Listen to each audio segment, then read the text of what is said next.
I've called this video moods. Um,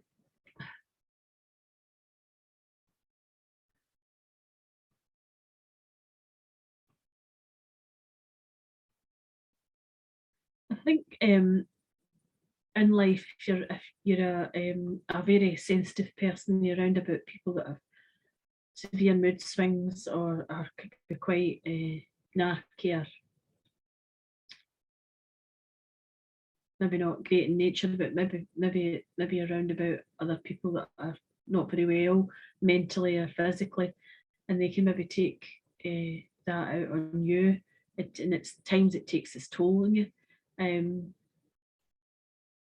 Sometimes the moods in your life can let you know that there's something wrong, that your needs are not being met. I find my mood going really low after I've done a night shift because, and I'm really maybe not as aware of it as I was. I was always aware of it when I did 4 nights, 12-hour shifts, because I felt as if I wasn't even myself at the end of it, because I was so tired, beyond tired, exhaustion probably.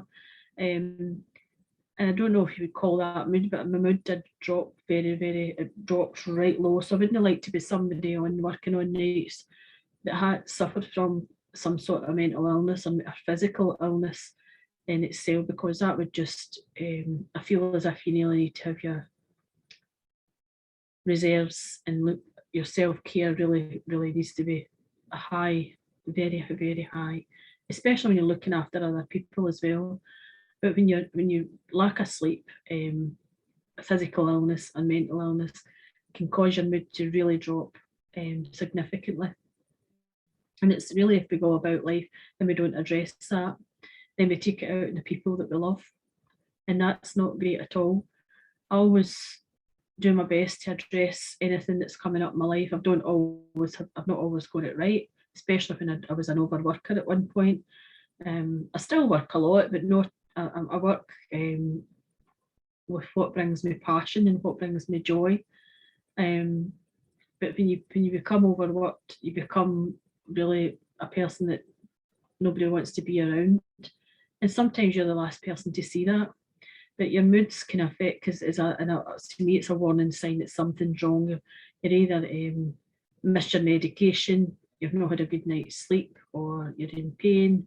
There's something you need to address about yourself, or you maybe need to call in help to get help in your life, or what you need help with. You maybe need help around the house, you maybe need help with shopping. You maybe not, it's probably all been suffering from the last couple of years, having a social life, getting out to meet with your friends. Can be a variety of things. We just started swimming, and we added that into our week to week in December, and it fairly helps. I mean, we're very relaxed people, but I feel as if it really relaxes you, and you sleep soundly after you've been swimming. And I used to swim 70 lanes 7 days a week when I had, in 1988, once I ended a relationship. And it really helped with stress levels and everything. I would love to get back to that. We do 40 lanes, but that's really good after just getting back to that after such a time away from it all. There's many different activities help. We do quite a lot of them, or I do anyway. And walking really helps you connecting in with nature. If you're able to get out and walk, or just be in the park, sitting in the park, singing, gardening, dancing, listening to music, doing things that bring you joy, reading a book. Also getting rid of your excess energy by moving your body, exercising, whatever that form may be, and that really changes your mood and your what the food that you eat, what you put in your body, what you consume. You may need to change your diet and maybe not eating the proper foods, or the foods that's good for your heart and soul. So having a wee look at that and just changing a food, and maybe take something out your once a week, take one thing out and then change it the next week, and do it that way. A lot of people do this diets in January and exercise in January. Health and well-being is for all of your life, I don't believe it's just a January boost thing. It should be all your life. It should be a way of life. You're maybe drinking too much alcohol, maybe drinking too much coffee. Can be a whole host of things. It really, the most important thing is to address it.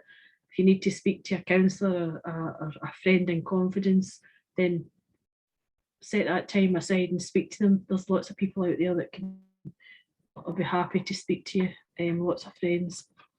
And this is a card here from the Guardian Angel card deck from Radley Valentine. And this is a lady and a gentleman here. He's holding a basket of flowers over to her, and it's helper of emotion. I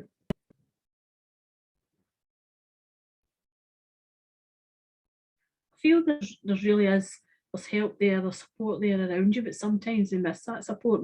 We miss the people that we're closest to us that are actually wanting to help us, but we're maybe shoving them away, no meaning to, but maybe too busy, or I've just kind of blocked that from my mind that they're actually there to help us. So the card, the message is saying, helper of emotion, romance blooms and you find yourself falling in love. Gifts of flowers, love letters and poems read aloud are all in your future. Marriage proposals, weddings and past life connections are possible. Someone new who's romantic, dreamy and emotional way into your life, and this person could be an artist who's an idealist about love. That's fabulous. My husband's actually really good at painting and stuff, painting pictures and things, but he doesn't really seem to have the time to do that. He did when my oldest niece and nephew were younger, and we used to all paint. We used to finger paint and hand paint, and then we just used to come up with all different kind of paintings. And my husband was really awful good at the painting, but he's not done that for a while. Some of his paintings were exceptionally good. And my brother's a really good painter, and my youngest niece, she's an artist. She's a gifted artist.